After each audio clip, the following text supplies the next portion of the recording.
3, 2, 1. Hello, everyone. I'm Rebecca Hess with REMAX Capitol Properties. And I'm Cherisa Applehunt. We are glad to have you with us today. We are live to answer some of the most talked about questions or the most asked questions we get in real estate. Yeah, so don't be shy. Hop on, ask all the questions. Absolutely. If you've got something that's just you're dying to know about, please ask away. We'll take the questions. So that'd be great. Before we dig into questions, though, I just pulled up the current market stats off our MLS this morning. And so I just wanted to share those with anyone who might be interested in that. So currently on market here in Cheyenne, we have 275 homes, which is up a little bit. A little bit. I think it's up about 10 or 11 homes than what we had last week when we looked. Yep. Average days on market right now is 61. I did pull the differences because I kind of feel like for me, it's a tale of two markets right now, right? So price points. Yeah, absolutely. And so I did pull the days on market for anything listed at 600 or higher, and days on market for that is quite a bit higher. It's 83. Okay. If you're under 400,000 list price, your days on market is around 40, so quite a bit lower. Right. So that's where we get our average. So, you know, if you're selling a home that's in that higher price point, you're definitely looking at a higher days on market for that because there's quite a few in our market in that price range. Just thinking on that real fast, 40-day close, 45-day close is really where our market sits anyways. Yeah. So if you're in that price point, really consider what that looks like. So a 45-day close, today's the 22nd. I mean, we're looking at beginning of June, right? For closings, yeah. If you go under contract, within the next couple weeks. Couple weeks. Yeah. So that's and then thinking wise, market. 600 and above, where we're sitting at is you're looking at end of July-ish. And so if you're looking to put, list or sell or buy, if you're wanting to be in a house before August, you need get it on market. You need to get you. We need you here. Give us a call. Yeah. So which, I think it's a pretty good even market. I feel like it's kind of evening out more. And so I looked to see in April, we've had 142 homes go under contract in April. So obviously we'll have that will increase between now and the 1st of May. But I think we're sitting in a pretty healthy market right now. I personally feel it's healthy. I will say as a seller, because I'm selling mine, I'm not feeling that great because I'm above those averages on my own home right now. But we're trying to do what we can to market and look at our price and stuff like that, just trying to be proactive on it. But I do think it's a pretty healthy market. I also looked at our interest rates for today to see where we were sitting. Our average interest rate on a 30-year fixed conventional loan is sitting around 6.3%. And I think I'm going to hope we see some of that come down over the next couple months. Obviously, some things may happen with the Fed chair in May, and so we may see some of that. And then obviously with the war in Iran and stuff like that, it's going to affect those interest rates. VA is sitting anywhere from 1/4 to 0.5% lower than that, and FHA is right around that same point. So you're looking at around 5.93 on an FHA loan. So I think as far as if you're waiting for interest rates to drop, I don't think that's necessarily a good play right now because I don't think we're going to see a huge interest rate drop over the next little while. Right. And I also think too we've saying it over and over again, fall in love with the house, love the house, and date the rate. Yeah. And so when we're sitting here talking through of what this looks like, I am so blessed. I have a pool of buyers. And I think for the last 2 weeks, I've shown houses almost 5 days a week. Yeah. And yes, definitely more buyers in the market. We now, are for sure. in it. So if you're wanting to get into something of selling, there's buyers out there. Yeah. But vice versa, if you're a buyer wanting to get in and you're waiting, all I'm asking is trust a real estate local. Yeah, for sure. And just really get out there and go look at a house. Yeah, absolutely. Ask the right questions, and that's what we're here for. Yeah, is for some good real estate questions. Well, and as our market, as we see such an increase in activity in the market, it does affect the prices. It does. And so if you're waiting too long, you're going to be offset by the prices on the homes. So I wouldn't wait. I'd say get into the market now is a great time to buy and sell a house. It's a really good, steady market right now. Okay, so questions. We kind of talked about what were some of the questions we get asked as real estate agents. So let's do it. What do we got? Yeah. So I like to break it down with a seller and a buyer. So if maybe we just jump into it, let's talk about what questions I personally have got as an agent. I work with a lot of buyers. Yes. And so right off the gate, I know that I've heard, how do we do? What do I do? I've never done this before. Yeah. Or I'm not ready. Yeah. Because are you not ready because you don't know how? or are you not ready because you don't know financially? And so I think we got to break it down a little bit even more on top of that. I agree. I had an appointment down in Fort Collins yesterday, and the gal I was working with, she was telling me, because she knows I sell homes up here in Cheyenne, and so she was like, my boyfriend and I are starting to look for a house, but I think we're already just freaking out. And I'm like, okay, where are you at in the process? They haven't even started the process, but they're already freaking out. I'm like, okay, let's talk about, so here's my recommendations. You need to call your agent. Yes. You need to get your lender. You need all the things. And so, but man, I'm like, yeah, it is stressful. I know we've done this how many hundreds of times, right? Yes. And you start to get into that mindset that, oh, it's easy peasy. We've done this. Yeah. And people who've never done it, it is not. It's scary. It's so scary. Yeah. And so I actually close next Tuesday on a really cool property. It's a first-time home buyer, and they are starting their family, and she is due in May, and I'm just so excited for them. And so when I sat down with them, biggest thing is I said exactly what you just said, is let me know where you're at and how can I help you? Yeah. And so big questions that I remember them asking is, where do we go? We know we want a house, but we don't know what to do. Yeah. So I think right off the bat, let's just start there. What's the process? What's the process? Yeah. Yeah. So when I have somebody looking to purchase a home, I want to know their timeline, because I think that does affect the process, right? If they're like, oh, I so am ready to buy a home, but not till January of 2027, that changes things, right? You're kind of like, well, maybe start to get an idea of what's out there in the market and kind of look and see what's happening to home prices and stuff. I think you could probably talk to a lender at that point, but it may be a little too premature on that, right? Well, I think too is connecting with lenders and really, like we have such great lenders in Cheyenne, and so there's so many that I'm like, oh, I give this one a call, or maybe go to lunch with this one, or go to coffee. Like, build a relationship with the lender that you have. Call them, let them answer the phone, send a text, an email. Yes. Connect with a lender that you can learn to trust. Absolutely. And that lender can also help you get prepared for when you're really, really ready to do something. Now, if you are ready to do something and you haven't, that would be the first thing I would tell somebody, is you need to connect with a lender. If you're needing financing on the home. And so you've got to find out what you're pre-qualified for, what those costs are going to look like, which comes to more questions we get asked. How much is this going to cost me? Oh my gosh, how much money do I have to bring? Yeah. And so we can answer that based on the experience we have, but a lender is really who needs to be able to tell you, this is how much money you need to put down depending on what type of loan you have. And closing costs, they can give you a really good estimate on how much your closing costs are going to be at closing on top of your down payment. So I think for me, is what I advise is the first step is, if you're really serious about getting into a home, you need to talk to a lender. Right. And I like to sit down with the buyers, and I'm like, there's real estate questions and there's a lender question. Absolutely. And I'll be the first one to say, hey, I would love to point you in the correct direction, but let's get with a lender and let's do this together with it. And so along the lines of, how much money do I have down? How do I get approved? Do I have to have a pre-approval for a house? I think the number one thing I love is, what if I have terrible credit? Can I buy a house?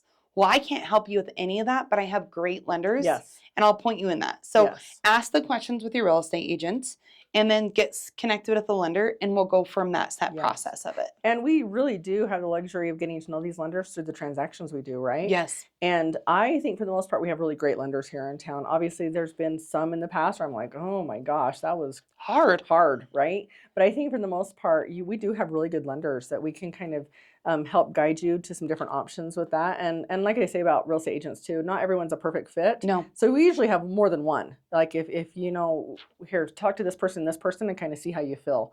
But I think we have really great lenders here in town. I agree. And I think that's the next question. How do I pick a realtor? Yeah. Oh, very good question. How do you pick a realtor, right? Oh, I mean, we bought in 4 houses in 8 years, my husband and I, before I was in real estate. Should have really thought of that career change early on.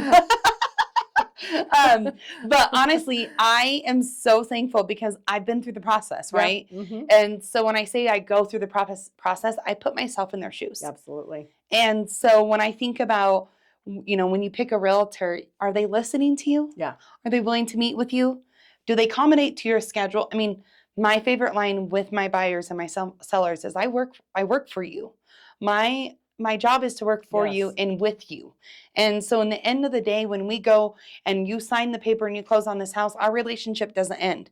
I still am going to be your local, questions, your real estate agent, anyone that you think I can help with, send them my way. But how do you pick it? It's the same thing as how do you pick your favorite grocery store? Do you just go to the one that is the most convenience and it's around the corner? Or the do you sign go in front of the house? Yes. Are you going to the one that literally has the best meat, that is willing to help you? You know, I have children. I like a good grocery pickup. So is it convenient to you? Are they helping you make your life easier in the process? Yeah. Well, and I think getting the word out there, the information, I know as a buyer, we're a little bit different. We've been in the same house for almost 20 years, right? So we are selling it now, but we haven't been through all the process so many times. But I will say, looking back, in the first home we bought in Cheyenne and the second home we bought in Cheyenne, I just called the agent on the sign. Which now looking back, I'm like, oh, I wouldn't do that. You're like, I should. That was me not being informed, right? I didn't know what I didn't know at the time. And now that I know and how the process works, I would absolutely get an agent. Oh, absolutely. So I think that's the biggest question of all. How do I pick a real estate agent? Yeah. So-and-so did this because she worked with them. Read their Google reviews. Yeah. Call them. Sit down and have lunch. Let them go have coffee. I mean, this is the biggest purchase of your life. One of them. Absolutely. So take it with a grain of salt. If you're going to hire someone, go out and do your job and really interview them. How much do they know the contract? Are they willing to put in the time to work with you?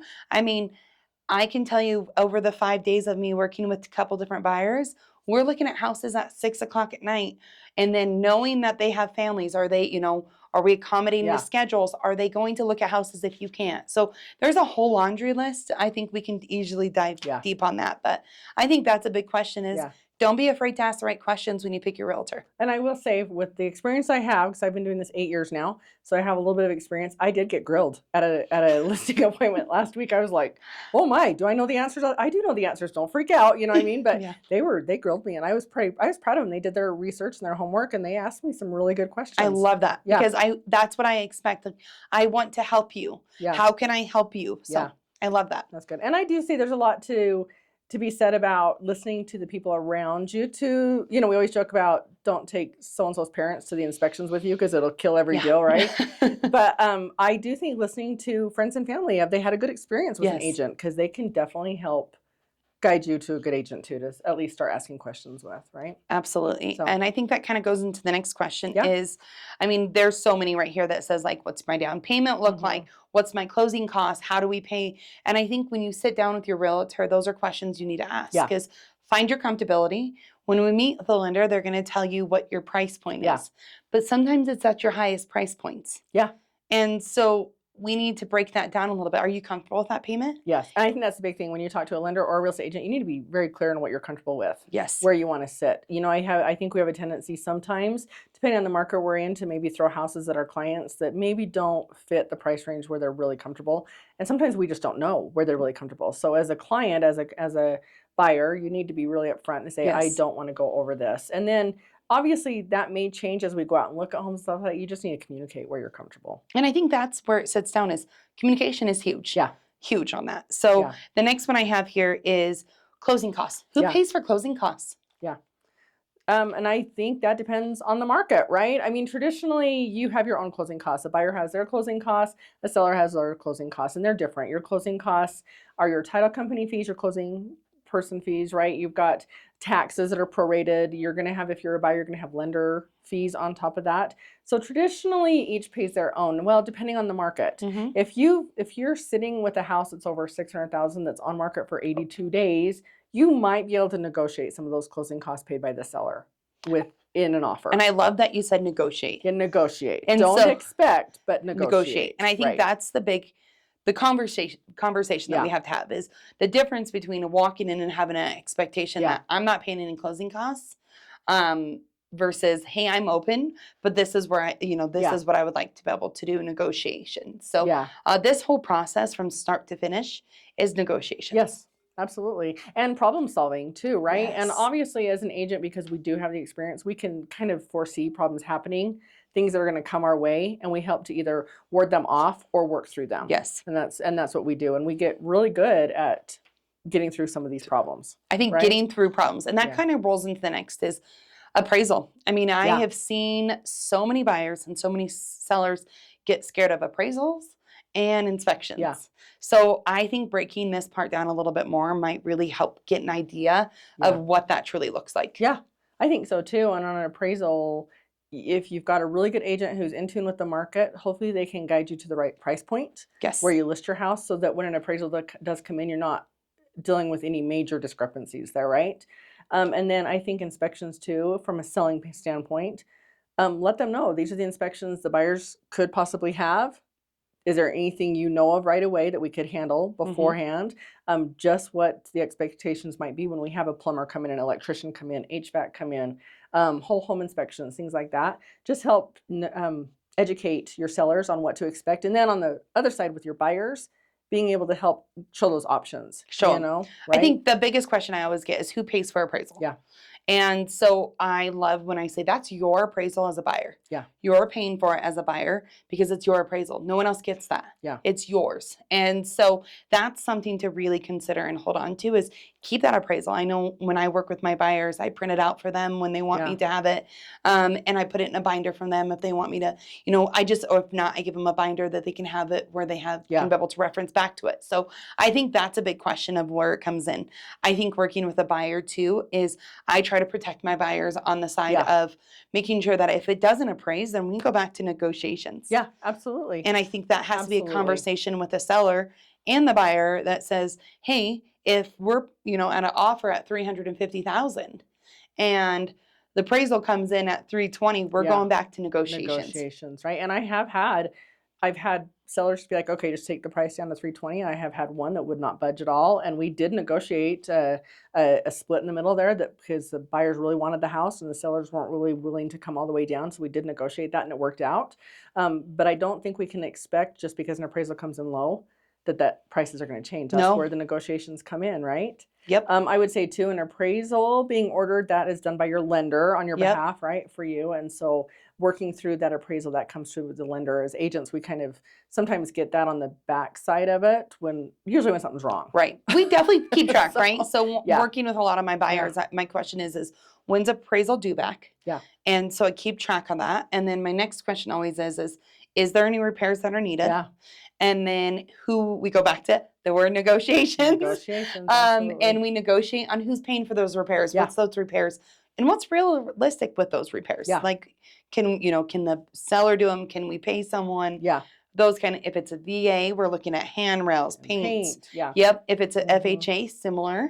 Yeah. If it's conventional, we probably aren't looking at those. Yeah. And that kind of goes back into, a big question that you have right now is when you're going to put an offer in on a house, how is an accepted offer, how do they accept an offer that is different from cash, conventional FHA, and VA? Because it is different. It's different when you're on the side of a seller and trying to get multiple offers. So want to explain that? So that'd be the question on the seller's part, is what can I expect on offers? And so I think you've got to have an agent who can walk through your house with you and point out things that may come up. Like if I walk into a house, I can see automatically we're going to need handrails here, or there's a broken window there. That's going to come up on a VA appraisal, right? So if you're going to accept an offer from a VA buyer, which it does need to come in the offer that they're using a VA loan, there is potential that there's going to be repairs required by the lender that you as a seller need to take care of, right? And so you have to have an agent who is pretty comfortable and knowledgeable about what those repairs might be. Paint is a big one, chipping paint, right? Absolutely. And I know they have just changed some of the guidelines on that with FHA. Yeah, I believe. I think so. So maybe need to review that a little bit. But you need to be able to have, from a seller standpoint, an agent who can walk through the house and pinpoint things that may become issues, depending on what kind of loan you're willing to accept or not. And so that may be part of your listing structure is, okay, I know as a seller, my house is going to need to be totally repainted in order for it to go FHA or VA, and I don't want to do that. We don't want to take FHA or VA buyers, right? And so as an agent working for my seller, when I have people wanting to show the house or people having questions, I always need to make sure that I'm doing the best thing for my seller. And if that's what they've stated they want or don't want, I need to be able to represent them that way. Absolutely. So, I love that. So I want to touch base on inspections. Yeah. So when you think about inspections, who pays for inspections? Buyers pay for inspections. Absolutely. So once again, you own those inspections. Those are your discoveries, your findings. So when you're getting inspections, your agent should explain to you what that looks like. Of when you're going to do inspections, are you doing the septic? Are you doing a water test? Are you making sure it's pumped? And those are things that you can add into the contract, and water test, pumped. But if you don't, those are all your inspections. huge thing here is roofs. We Yes. are in hell and wind Yes. country. Yeah, and that is not typical everywhere else. No. Like having the roof clause is pretty. I tell all of my sellers, I would guess out of 99 out of 100 contracts or offers you get on this house, 99 of them are going to have that roof clause in there. Yes. This is what this means and what potentially you need to Yeah. expect. Don't be scared from Yeah. it. We can address it early on. Let's Yeah. get a roofer out here. Let's get an inspection. Let's get a cert on this like roof. Yeah, well, and that's an option too when we talk about inspections from a selling agent standpoint is, you know, sometimes as a seller, you want to have those inspections done beforehand, Yes. which I think is a great marketing tool. It If you can is. say it's pre-inspected. That doesn't change the option from the buyer to have their own inspections if they would like. So you just need to keep that in mind. But as a seller, sometimes that's a great option is to have the house pre-inspected. I think so. And the big thing that I also have heard a lot of questions is, do I have to have inspections? Yeah. And the answer is no. You Yeah. do not have to have inspections, but yes, you're going to want to have inspections. Yeah. It's a brand new build. Should I have inspections? Yeah. The answer is probably yes. And the only reason is you don't know it until you know. Yeah, absolutely. Well, and I would say just devil's advocate on that, even with inspections, sometimes you still don't know. Yeah. Because inspections only do so much, right? See, they're not ripping the whole house apart to see. Oh, yeah. You know, there's just some things you're not going to be able to know or see. And so I do think the best practice is to have inspections on a home if you're a buyer, just to, if there's anything glaringly obvious that you know is going to come up in the next year or two, at least you have an idea, right? Or something that may, you know, make you walk away from the house. I've only actually had one in inspections that were so bad that I was like, do you want out of this one? And they said yes. It was really bad. And it was a foundation inspection report that was like $40,000. So that was the most incredible one I've ever seen. I was like, we're done. That conversation lasted about 20 seconds. I'm like, what do you want? They're like, yep, okay, we're done. Because it was just so much. And even for the poor sellers, I just felt bad for them. They had to go back to the drawing board on that and see how they could address it. Yeah. I think the hard thing too is what I see a lot with inspections. I mean, and the reality of it is you are there to do the full inspection, you get it. So what happens when there is something? What happens when you identify and you have findings? Yeah, what if something comes up in the inspections? What do you do? What do you do? And I think the biggest thing that we've worked with is there's a reasonable ask. Yeah. There's a reasonable ask. Absolutely. Now, if you have to come in and you know that right off the bat that the carpet needs replaced, the house needs updated, there's a hole in the drywall. I love to tell my buyers a realistic ask. Yeah. Because we can't come in inspections and ask for carpet to be replaced. And No. the hole that is on the wall that you saw from cosmetic, we're not probably going to ask for those because that is not a safety concern. That is, so in our long run of things, of when you're discovering your inspections, have a reasonable questions of right off the bat. If you want those carpets replaced, the hole repaired, if you see the grass is dead and you want some grass seed, those are questions that you need to be asked in the contract when it's written. Yes, when you put in the offer. Those are absolutely, if you see something in that walkthrough that, is obviously more of a cosmetic thing than a inspection thing, right? Definitely not something you come back into inspections on. That's not a reasonable ask. So yeah, I agree with you. And then I know that last is you have an agreement. You have so you have a certain time on your inspection. So remember this, there's a lot of questions that we can address on those. So number one, inspections is try to get the inspections done. You get them scheduled. You take care of that. Number two, get your ask on it. Yeah. And then making sure that you have your follow-up and time frame of getting it done in an agreement and negotiations. And as an agent, you are, I would assume, and like I know in my case, in your case, you take care of all of that, like deadlines and getting things scheduled and making sure they're on time. That's one of the things we do is we take care of those schedules, right? Those dates that are in our contract to make sure that you're covered as a buyer or a seller. Buyer or a seller. And then I think we got a couple more before we get off. One question that we get a lot is, can I do this myself without an agent? I wouldn't advise it, but sure. And so for an example is, who is going to do the paperwork? Yeah. So we have questions to ask. I always ask those questions back. Who's going to follow up with the paperwork? Yeah. Who's going to take care of? Who's holding your earnest money? Who's, Yes. There's so many what ifs and what ifs and stuff that we have streamlined because we do this so often. On a daily. We can help with. Who's doing all the inspections? Who's taking care of, who's paying for the inspections? Who's in the safety of the seller and who's in the safety of the buyer? And I think those are big questions to ask the gate. So can you do it yourself? We highly suggest that you go and talk to a real estate agent and let them know why you should bring them into helping you and benefiting your outcome, your Yeah. largest purchase. Yeah. And I would And- say too, are you comfortable negotiating with an agent? Because almost without fail, the other side of whatever transaction you're on Always has is one. going to have an agent who Yep. knows what they're doing. Who's done this as So, a profession for Yeah. Mhm. some time. And so I think that's a big question. Yeah. The next question I think I've heard a lot of is what happens at the end of my transaction? Like what happens at the end? You go in and you bring your IDs, we meet at the title company, we connect with the lender, and your closing is not a goodbye. And so one thing No. is we will follow up with you. As an agent, I will follow up. I ask if there's been a windstorm, if there's been a hailstorm, is making sure that you stay connected with your agent. And Yeah. if you haven't, find an agent that you can still stay connected to. There's so many things in a house that maybe you don't know about. Insurance, Yeah. stay connected in the community. And that's what we are here for. So the end of your Absolutely. transaction, I think the biggest question of all is stay connected with a real estate agent and ask those questions throughout owning a house as well. Yeah. And one of the advantages of staying connected with your real estate agent is that agent is following the market. We live this. We live it. So after you've bought a house a year from now, reach out, find out what it's worth, see how your investment has grown. We can help with that. I think So- your equity in your house, your investment in your house, your love for your house, don't take it for granted of what Yeah. you have. Just remember it's an asset for you and your Absolutely. family, and protect that as well. And protect your Yeah. future with selling and buying. And that's what our goal is working with. And I know there's so many other more questions. Well, and you can tell we're passionate about this because I think we got through about a quarter of our questions. I know, I think I have like There's 50 so many more. things we could go over, but in the with time, we'll go ahead and end it here. But thank you so much for joining us today. Again, it's REMAX Capitol Properties, and we're live today answering your questions. Thank you guys.